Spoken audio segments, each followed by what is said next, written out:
Okay, so we are doing kind of spend a weekend with me. Kind of like a day in my life, I guess, except I was going to do just day in my life, but I don't know if I have like enough stuff going on for it to actually be interesting. Not that I have a lot of stuff going on this weekend either, but it'll at least be more, so I think I'll have more. I don't know. We'll see what this turns into. It'll either be a day or a week. We'll see. It is 8 a.m. It is 8 a.m. right now, and I'm about to go clock in for work, and I'm doing a half day today because I do have a doctor's appointment. So the plan for today is to work, go to my doctor's appointment, then go to the gym, and then right after the gym there's a Barnes & Noble that's near that, so I think I'm gonna go there, sit and read, and finish my book club book because I have book club on Sunday. So I need to finish that, and that book was like, I want to say like 600 pages, and I think I'm on 450 something, I want to say. So I'm almost done with that. So I want to finish that off and then maybe start another book while I'm there. I also think I have $20 cash, and you know, that's free money in girl math, so might just get a free book with that $20, you know, girl math, we gotta do it. So I'm gonna go work, and I will catch you guys when I'm probably going to the doctor's appointment. Bye. So work is over, and now I need to figure out my outfit and also pack gym clothes. So let's see what we can do with half of my stuff in this room. I'm ready to go. Don't know if I like my hair, but it'll have to do because we're just going to the doctor and then to the gym afterwards, so it's gonna get messy anyways. So. But here is the fit. So nothing crazy, just a sweater, leggings, and then the shoes. So sweater is from American Eagle.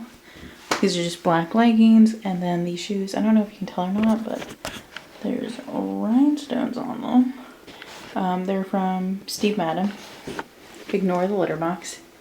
And then I also brought a leather jacket, so let me put that on. Here is it, the leather jacket on.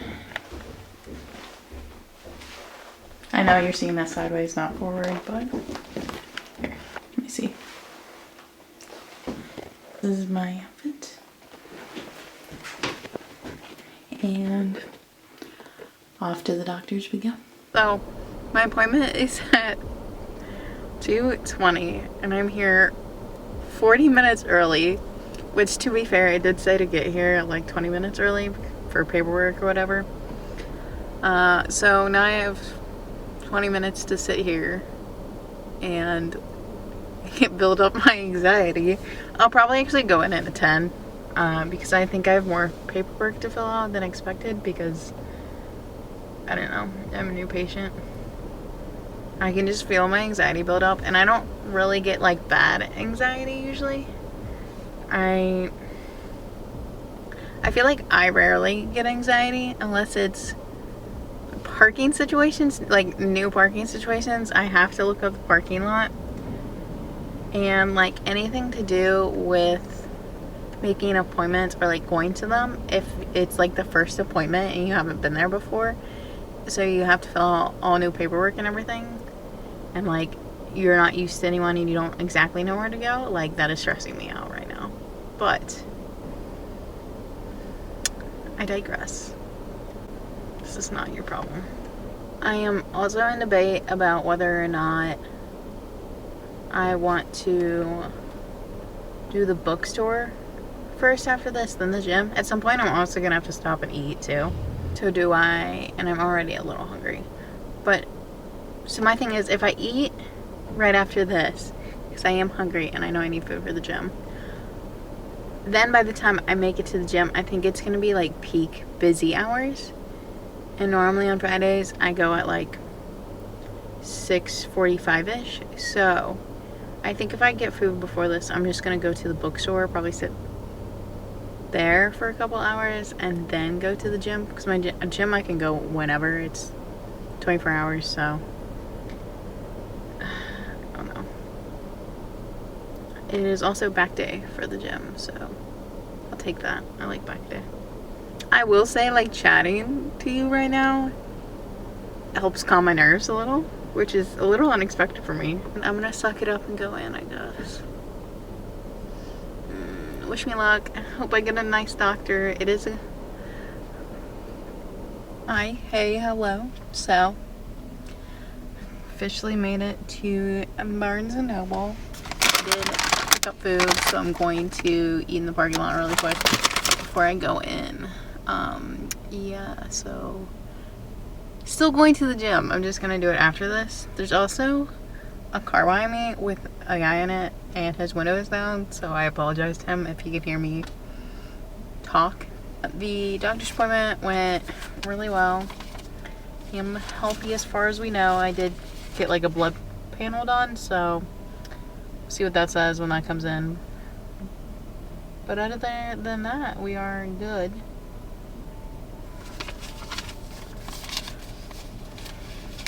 Ever watch clip? I watched my last clip back. I was like feeling anxious, and now that it's over, I'm like, you were anxious for what? Like, it was easy, and I like my doctor. She was very nice, so no complaints. But I am going to eat my food, and then we're gonna go inside Barnes & Noble, and I'm gonna read, and maybe buy a book. Maybe. There it is. There's my Barnes & Noble. Alright, so I will see you guys in the next one. If the quality changes, it's because I switched to my iPhone, because this camera's big and there's no way I'm bringing it inside.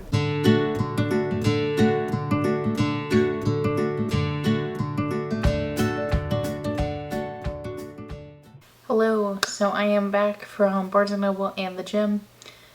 I meant to film in my car after I left Barnes & Noble to do like a quick, like, everything I got, whatever. But it was pitch black, so there's no light in my car, so that wasn't gonna work. And then I hit the gym afterwards. I did back, which was probably not the best idea considering I got blood drawn and a flu shot in my arm, so my arm is sore, and then I went and did back, so my right arm is feeling a little tender right now. While I was at Barnes & Noble, I read for probably like 2 hours, maybe 2.5. And I finished The Ritual by Chantal Tesser. This was the book club pick for October, but we haven't met yet to discuss it, so I had extra time to read it, so I put it off till the last minute. I liked it. I give it 4 out of 5. The one thing that kept bugging me in this, that like I was like, okay, this needs to stop, is, so there's a playlist in the beginning. That's great, and it like sets the mood for the book. And usually that's how it is, you know, on a lot of books. There's playlists in the front. And every now and then when you read a book, it'll like mention a song throughout reading it. Just like slyly slip it in. This one, it wasn't slyly. Like, I wonder if I can find one. It was like something dramatic would happen, and then they'd get in the car, and then they'd be like, yeah, while this song played, everybody got quiet. And I was like, what? It was just so weird. I'm trying to see if I can find an example. I should have highlighted it because it was just so weird. It got like, caught me off guard the first time, and I was like, oh, okay, whatever. Like, no, it does this every single time there's a song mentioned throughout here. It is just like a weird way to go about it. Okay, so it does have like a normal one, so I'm gonna do that one first. So the normal version of it is, it's a beautiful fall day here in Texas. Bad Intentions by Nikki Heaton is blasting in my ears while I run on the old trail behind my parents' house. Okay, that one's fine. Okay, that one, okay. Because it's literally at the beginning of a paragraph of a chapter. Like, that's the first line. That's fine. That makes sense. Okay, here's one that's it just throws it off. This is like a couple paragraphs into the chapter. And it says, he looks over for a quick second before placing his eyes back on the road. House of Lords, he answers before I Don't Give a by Misso and Zila begins to fill the car. What? That is just such a weird way to like go about it, at least in my opinion. Like, I think it really ruined the flow of the book. It just didn't match everything else, and it kept happening, and that was really bugging me. But really, other than that, and like something I'm gonna save for the wrap-up that I want to discuss because it is a spoiler, I like the book a lot. I will give it 4 stars. I'm definitely going to continue on with this series. I love Riot. Blakely was alright. I just wish she had more of a backbone, and I think I would have liked her a lot more. But 4 stars. I will be continuing on. Oh, and this is dark romance, by the way. So since I finished that, I was looking around the bookstore, and originally when I started this video, I think I said I was gonna go get maybe 1 book. Well, funny story, I got 3. I have a problem. So the book that I like walked in there and I read and I knew I was gonna get, but I was in debate for a little bit about it because I know it's gonna be sad and rip out my heart and stomp on it. I don't like sad books usually because I shouldn't say I don't like sad books. I like sad books, but I don't read them often because I don't want to be sad. I already deal with mental health stuff, so this isn't needed in any way. Especially when we're going into, you know, winter depression season. But I got The Last Letter by Rebecca Yarros. And I have heard that this is like going to make me bawl my eyes out. The back is, Beckett, if you're reading this, well, you know the last letter drill. You made it, I didn't. Get off the guilt train because I know if there was any chance you could have saved me, you would have. I need one thing from you. Get out of the army and get to Telluride. My little sister Ella's raising the twins alone. She's too independent and won't accept help easily. But she has lost our grandmother, our parents, and now me. It's too much for anyone to endure. It's not fair. And here's the kicker. There's something else you don't know that's tearing her family apart. She's going to need help. So if I'm gone, that means I can't be there for her. I can't help them through this, but you can. So I'm begging you, as my best friend, go take care of my sister, my family. Please don't make her go through it alone. Ryan. If that doesn't make you want to cry right there, it's sad. So I am pretty sure I'm gonna bawl my eyes out, but I've heard this is really, really good. So I saw it and I was like, oh, I'm gonna get this. I should have stopped there. That's where I should have gotten just the 1 book, like sat down and read, been done. But I did not. So then I got With Love from Cold World, which I kept reading this wrong. For some reason I keep thinking this is Cold War, not Cold World, and like still saying the title, it makes me want to say it. But it is by Alicia Thompson. It also says it's a Barnes & Noble exclusive, but I don't know what's different than the others, so. But I really love this cover. And I read Dating in the Time of Serial Killers, I believe is what it's called, by her, and I really liked it. I think I gave it 4 stars, I want to say. So I did want to give this a try. I do love her covers so much. They have like this graphic comic design. I don't know if you can tell, but the back says, Lauren Fox is the bookkeeper for Cold World, a tourist destination that's always a winter wonderland despite being located in humid Orlando, Florida. Sure, it's ranked way below any other trademarked amusement parks, and maybe foot traffic could be better. But it's a fun place to work, even if fun isn't exactly Lauren's middle name. Her coworker, Elsa Williamson, on the other hand, is all about finding ways to enliven his days at Cold World. Whether that means organizing the Secret Santa or teasing Lauren. When the owner asks Lauren and Asa to propose something, anything really, to raise more revenue, their rivalry heats up as they compete to come up with the best idea. But the situation was more dire than they thought, and it might take these popular But the situation is more dire than they thought, and it might take these polar opposites working together to save the day. If Asa thought Lauren didn't know how to enjoy herself, he's sure surprised by how much he enjoys spending time with her. And if Lauren thought Asa wasn't serious about anything, she's surprised by how seriously he seems to take her. As Lauren and Asa work to rescue their beloved wintry spot, they realize the real attraction might be the heat generating between them. So I definitely wanted to give this a try, and this was the second book I picked up, and I was like, okay, I can allow 2.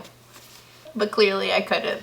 So the last book that I got, which had to be a Christmas book, because it's officially November. It's Christmas time. It's officially November and it's Christmas time, so I had to pick up a Christmas book to get into the season. And I kind of want to start Christmas books early this year and start in November, which I know people are going to be like, it's not Christmas yet. It's Christmas. As far as I'm concerned, which I love Halloween, and Halloween's my #1 holiday. All of October, that's spooky season, that's Halloween. All of September, also spooky season, also Halloween. But the second it hits November, it is Christmas. Like November 1st, that's Christmas. It's Christmas time. We're being festive. I love the holidays. So I grabbed The Christmas Fix by Lucy Score. This does remind me, the description on the back reminds me of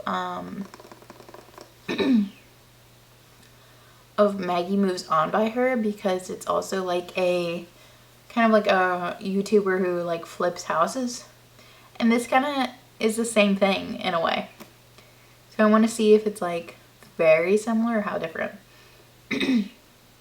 Single dad and town manager Noah Yates has always taken his responsibilities seriously, but when a late season hurricane turns Mary, Connecticut into a disaster, he's left scrambling to pick up the pieces of the home he loves.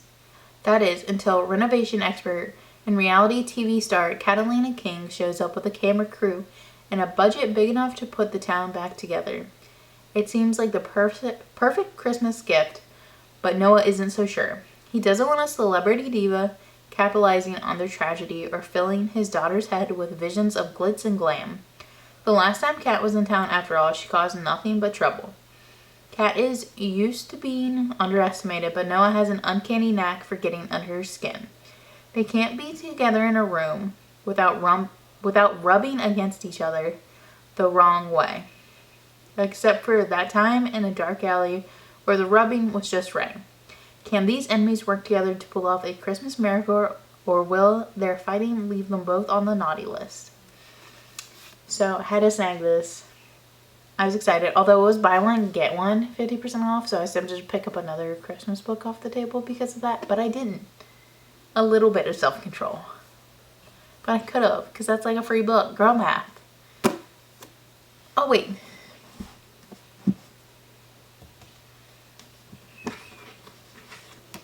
Oh my gosh. Can I get it?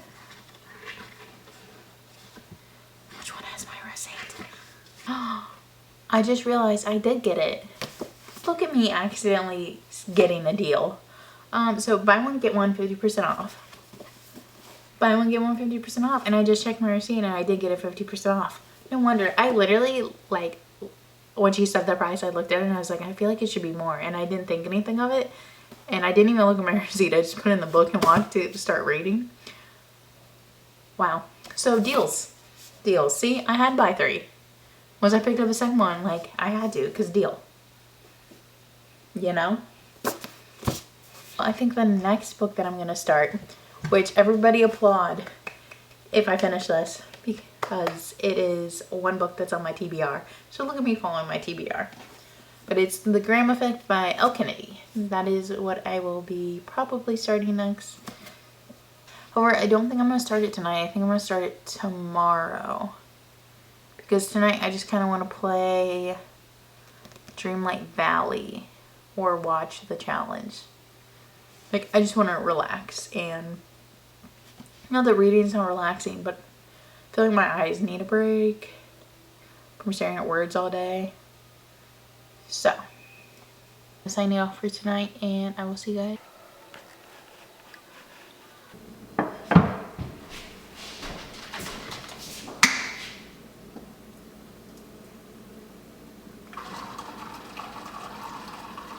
I'm just here to basically end the video. So I thought I would try something new with this channel and filming. So if you like it, let me know. If you don't like it, that's fine. I don't think I'll do like vlogs like this too often, but I thought I would switch it up, give it a try, and yeah. But anyways, if you've made it this far, thank you so much for watching, and I really appreciate it. Don't forget to like, comment, and subscribe, and I will see you guys in the next one. Bye guys.